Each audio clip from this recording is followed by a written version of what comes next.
Olá, continuando com as nossas aulas de introdução bíblica, nós vamos hoje para a aula 5, fatos e particularidades da Bíblia. Nós já vimos até aqui o que é essa matéria de introdução bíblica, nós já entendemos o que é a Bíblia, nós já entendemos a Bíblia como um livro, a sua estrutura, nós já entendemos também a Bíblia como palavra de Deus, e hoje nós vamos estudar alguns fatos e particularidades que a Bíblia traz. Eu convido você, se você ainda não assistiu às aulas anteriores, que você volte, assiste primeiro as primeiras aulas, para você poder se situar onde nós estamos. A gente começa a nossa aula de hoje com uma pergunta. Você já parou para pensar por que a Bíblia é o livro mais extraordinário da história? Você já pensou nisso? A Bíblia já atravessou guerras, perseguições, tentativas de destruir ela, séculos de mudanças culturais. Ela foi escrita por dezenas de pessoas em diferentes épocas. A Bíblia, ela já atravessou guerras, perseguições, tentativas de destruí-la, séculos de mudanças culturais. Foi escrita por dezenas de pessoas diferentes, em épocas diferentes, nós já estudamos isso aqui, mas ela continua sendo o livro mais lido, o livro mais estudado e o livro mais traduzido no mundo. E nessa aula de hoje eu vou mostrar para você alguns fatos e particularidades que talvez você nunca tenha percebido. Alguns vão até te surpreender, outros vão fortalecer ainda mais a sua fé. Então, eu já convido você a pegar a sua Bíblia, pegar o seu caderno, pegar a sua caneta e vamos conhecer alguns fatos e particularidades da Bíblia. Vamos lá, então? Vão ser 15 fatos, mas eu te prometo que vai ser bem rápido, tá? O primeiro deles. A Bíblia, ela foi escrita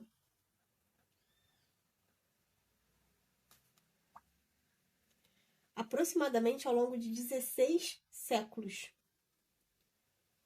Ou seja, 1.600 anos. Ela levou todo esse período de tempo para que ela fosse escrita. Ela não foi escrita só de uma vez. Ela começou a ser registrada por volta de 1400 a.C., com os escritos de Moisés, e ela foi concluída aproximadamente no ano 95 depois de Cristo, com o apóstolo João, que escreveu o livro de Apocalipse. Isso significa que ela levou cerca de 15 séculos, 16 séculos para ser concluída. E mesmo assim, ela apresenta uma unidade impressionante.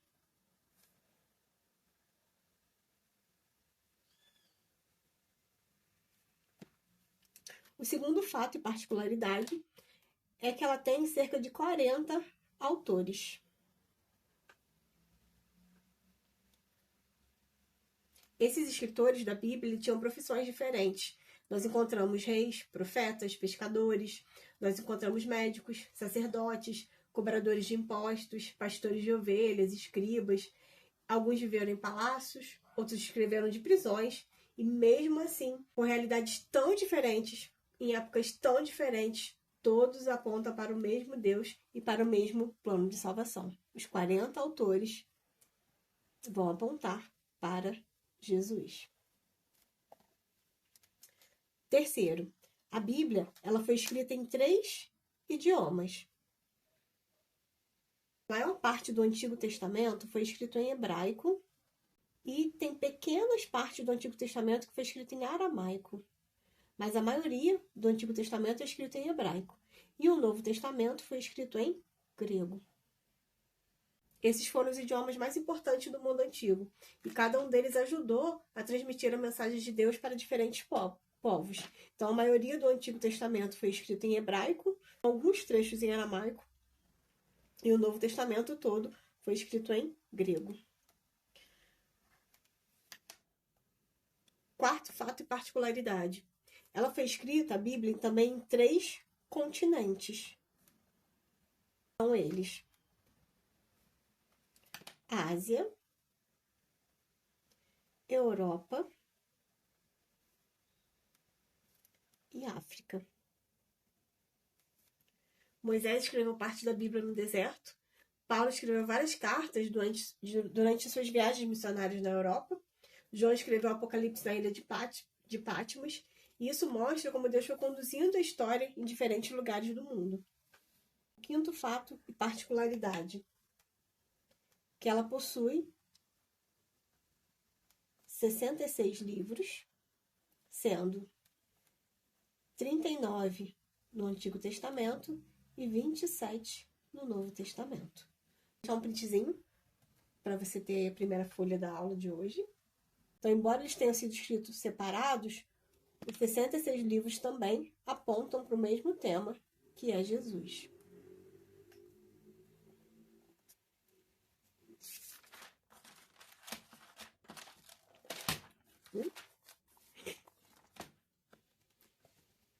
Sexto, a Bíblia ela possui aproximadamente 1.189 capítulos e 31 mil versículos. Vou botar aqui, tá? 31, 102. Vou botar aproximadamente, eu vou explicar por quê. Versículos. A gente sabe que no início não existia capítulo e versículo. Igual a gente abre a Bíblia e vê o capítulo e versículo. Originalmente isso não ocorria, né? A Bíblia era toda corrida sem essa divisão de capítulos e versículos. Essa divisão aconteceu depois porque para ficar mais fácil didaticamente da gente estudar a Bíblia. Então é mais fácil você, quando você fala Juízes, capítulo 3, versículo 2, você encontra rápido o texto. Então essa divisão aconteceu depois, no início ela não tinha. E hoje nós temos 1.189 capítulos nela e mais ou menos 31 mil versículos. Essa divisão então facilitou a leitura, o estudo e a localização dos textos bíblicos, tá? Parece até algo comum, mas isso, se a gente parar para pensar, facilitou muito o estudo da Bíblia pra gente. E por que que vou botar um asterisco nos versículos? Porque dependendo da tradução, esse número pode mudar, né? A gente vai ter aulas mais para frente sobre as traduções, as versões da Bíblia, e eu vou explicar melhor isso para você, mas aqui nos versículos pode mudar esse númerozinho, tá? Para um pouquinho mais, um pouquinho menos. 7. O maior capítulo. Vamos lá, escreve para mim nos comentários se você sabe. É os Salmos. É o Salmo 119. Ele tem 176 versículos. E o principal tema desse maior capítulo é a palavra de Deus, o amor pela palavra de Deus. Praticamente todos os versículos vão mencionar a lei, os mandamentos, os estatutos, os testemunhos do Senhor. É praticamente uma declaração de amor às Escrituras. É um salmo muito interessante, muito bonito de ser estudado, né? Ele fala do amor às Escrituras.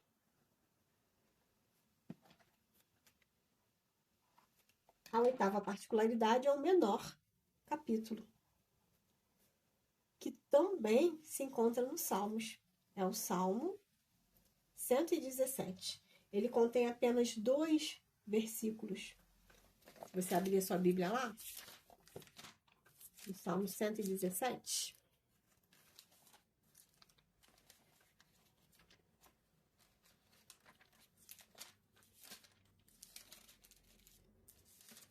Se você abrir a sua Bíblia lá no Salmo 117, você vai ver que ele é bem pequenininho, né? Ele só tem 2 versículos. Ele fala sobre o louvor ao Senhor. É um salmo de louvor. E se você reparar, esse salmo fica praticamente no meio da Bíblia. E mesmo sendo pequeno, ele traz uma grande mensagem, que é uma declaração, um convite, né, a todas as nações da terra a louvarem ao Senhor. E se você reparar, ele fica praticamente no meio da Bíblia. Essa aqui é uma Bíblia de estudo, lógico que ela tem mais coisas no final, mas se você abrir a sua Bíblia aí, você vai ver que ele fica mais ou menos no meio da Bíblia, centralizado. Salmo 117. O nono fato e particularidade é o menor versículo. Alguém sabe qual é o menor versículo? O menor versículo da Bíblia é o famoso Jesus chorou. Está em João 11, 35. É sobre a ressurreição de Lázaro, quando Jesus chega. Até ali, na Bíblia fala Jesus chorou. Esse é considerado o menor versículo da Bíblia. Pode ter variações, como eu disse, por causa da tradução, tá? A 10ª particularidade é o maior versículo, que está lá no livro de Esther, capítulo 8, versículo 9. É conhecido por ser um dos mais longos da Bíblia. Esther 8, 9 diz assim: Então foram chamados imediatamente os secretários do rei aos 23 dias do mês de Sivan, que é o 3º mês. E segundo tudo que Mordecai ordenou, foi redigido um decreto para os judeus, para os sátrapas, para os governadores e para os oficiais das províncias, que se estendem da Índia até a Etiópia, 127 províncias, a cada uma no seu próprio modo de escrever, e cada povo na sua própria língua, e também aos judeus segundo o seu próprio modo de escrever na sua própria língua. tá? Então, esse é o maior versículo da Bíblia. A 11ª particularidades, que eu já falei, mas eu vou repetir de novo. A Bíblia, ela originalmente, eu não cheguei a escrever, então agora você vai anotar aí no seu caderno, originalmente não era dividida em capítulos e versículos. Nos manuscritos antigos, o texto era escrito continuamente, era corrido. Não tinha números, não tinha títulos, igual a gente tem na nossa, né? Tem os títulozinhos, não tinha isso. Não tinha essa divisão de capítulos. E aí você imagina, né? Como seria procurar um texto sem uma referência para achar esse texto, né? Seria extremamente difícil. Então, essa divisão aconteceu mais tarde e graças a esse trabalho a gente consegue localizar rapidamente qualquer texto, né? Numa passagem bíblica. É muito mais fácil da gente achar. A 12ª particularidade, existem 2 livros na Bíblia que não mencionam o nome de Deus. Embora você vê a atuação de Deus, embora você vê uma referência até ao amor de Deus em um deles, mas 2 livros não mencionam o nome de Deus. Que são eles, Esther e Cântico dos Cânticos, ou Cantares de Salomão. Se você quiser tirar um print aí dessa página.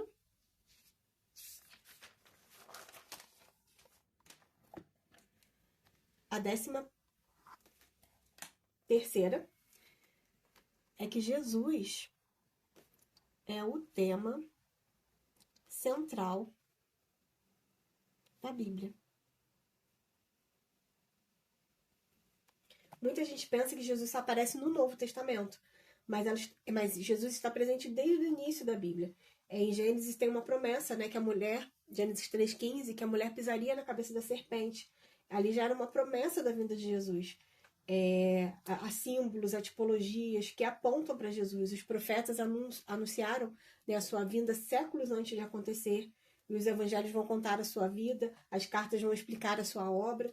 E Apocalipse vai mostrar o seu retorno glorioso. Então, a Bíblia inteira, ela aponta para Jesus. Jesus é o tema central de toda a Bíblia. 14º fato e particularidade da Bíblia, aí é que o nome Bíblia não aparece dentro das Escrituras. Ele aparece na capa ali, né, na introdução, mas dentro da Bíblia ele não aparece. Lá você vê referência a ela como palavra de Deus, como escrituras. Mas a palavra mesmo, Bíblia, ela não aparece lá. Se você tem curiosidade de onde saiu esse nome e ainda não estudou, tá aí na nossa aula, se eu não me engano, na aula 2. Eu explico isso para você. Eu acho que é na aula 2. Então você volta lá que você vai aprender. E por fim, o último fato, particularidade da Bíblia. É um mito que muita gente fala, mas é sobre o versículo não temas. Muita gente diz que ele aparece 365 vezes na Bíblia, mas ela não pode ser afirmada, mas isso não pode ser afirmado como uma verdade absoluta. O número varia conforme a tradução. Então, conforme a tradução que você utiliza, pode ter 365 vezes ou não. Algumas versões repetem mais expressões do que outras, depende da versão que você vai usar. Mas isso não importa. O que realmente importa é que Deus continua sendo o nosso Deus. E Ele continua nos dizendo não temas todos os dias da nossa vida, todos os dias do ano. E essa é a verdadeira mensagem da palavra de Deus, é que Ele está conosco em todos os momentos. Quanto mais a gente estuda a Bíblia, mais a gente percebe que ela não é um livro comum. A gente vê que ela atravessou séculos, que ela sobreviveu a perseguições, que ela transformou e ainda transforma as nossas vidas. Ela continua sendo atual, né? Porque a mensagem que está na Bíblia é a mensagem que vem do próprio Deus. Então você pode ler ela hoje, você pode ler ela daqui a 20, 30 anos e ela vai continuar sendo atual, porque ela é a palavra de Deus. E agora eu quero saber de você, qual desses fatos e particularidades mais chamou a atenção? Escreve aí para mim nos comentários. E se você gostou dessa aula, eu já te convido você para a próxima aula. a nossa aula 6, que eu vou te dar algumas dicas úteis para o estudo da Bíblia, algumas coisas que vão te auxiliar no estudo da Palavra de Deus. E aí, na próxima aula, a gente termina o nosso módulo de introdução bíblica. Que Deus te abençoe. Até a próxima aula.